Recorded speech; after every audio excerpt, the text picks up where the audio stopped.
Chemotherapy అంటే ఇంజెక్షనేనా లేకపోతే ఏమైనా టాబ్లెట్స్ కూడా ఉంటాయా? సో కీమోథెరపీలో ఇంజెక్షన్స్ ఉంటాయండి, టాబ్లెట్స్ ఉంటాయి.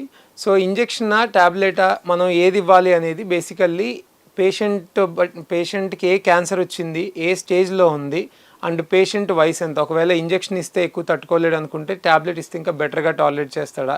సో ఇవన్నిటి బేస్ మీద ఉంటుంది. సో కీమోథెరపీలో ఇంజెక్షన్ ఉంటుంది, ట్యాబ్లెట్ ఉంటుంది. కాకపోతే ఈ ఫ్యాక్టర్స్ అన్నిటిని మనం పరిగణలోకి తీసుకొని దాన్ని బట్టి మనం ట్రీట్మెంట్ డిసైడ్ చేసుకుంటాం. కీమోథెరపీ వల్ల సైడ్ ఎఫెక్ట్స్ ఏమైనా ఉంటాయా? సో కీమోథెరపీ ఇందాక మీకు చెప్పినట్టు కీమోథెరపీ అనేది క్యాన్సర్ సెల్స్ని, క్యాన్సర్ కణాలు అనేవి నార్మల్ కణాల కంటే ఫాస్ట్గా పెరుగుతాయి. సో ఆబ్వియస్లీ కీమోథెరపీ అనేది క్యాన్సర్ కణాలను చంపుతుంది.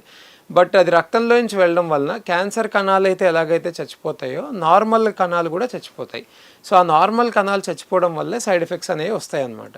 సో అందులో కూడా నార్మల్ కణాల్లో, నార్మల్ సెల్స్లో అన్ని సైడ్ ఎఫెక్ట్స్ రావు. అంటే ర్యాపిడ్గా ఫాస్ట్గా పెరిగే సెల్స్ అనేవి ఎక్కువ ఎఫెక్ట్ అవుతాయి.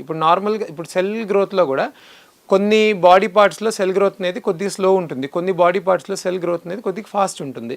ఇప్పుడు మనం హెయిర్కి సంబంధించిన సెల్స్ కానీ, నెక్స్ట్ మన పేగులకు సంబంధించిన సెల్స్ కానీ ఇవి కొద్దిగా ఫాస్ట్గా గ్రో అవుతాయి. సో అవి ఎక్కువ కీమోథెరపీ వల్ల అవి ఎక్కువ ఎఫెక్ట్ అవుతాయి అన్నమాట.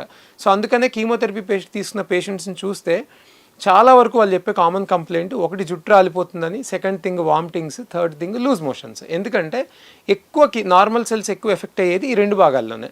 మిగతా సైడ్ ఎఫెక్ట్స్ కూడా వస్తాయి. అంటే ఓపిక, ఆకలి తగ్గిపోవడం కానీ, నోటికి సరిగ్గా టేస్ట్ తెలియకపోవడం కానీ, లేకపోతే కొద్దిగా అల్సటనే డెవలప్ అవ్వడం కానీ ఇవన్నీ కూడా ఉంటాయి. కాకపోతే వీటికంటే కూడా ఎక్కువ ఇందాకంటే హెయిర్ లాస్ కానీ, లేకపోతే వామిటింగ్స్, లూజ్ టూల్స్ ఇవన్నీ కొద్దిగా ఎక్కువ కామన్గా కనపడతాయి. నోట్లో అల్సర్స్ ఇవన్నీ కొద్దిగా ఎక్కువ కామన్గా కనపడతాయి. ఎందుకంటే ఈ భాగాల్లో జనరల్గా సెల్ పాపులేషన్ అనేది చాలా ఫాస్ట్గా పెరుగుతుంది. సో ఏ సెల్ పాపులేషన్ అయితే ఫాస్ట్గా పెరుగుతుందో అదే కీమోతో కామన్గా ఎఫెక్ట్ అవుతుంది.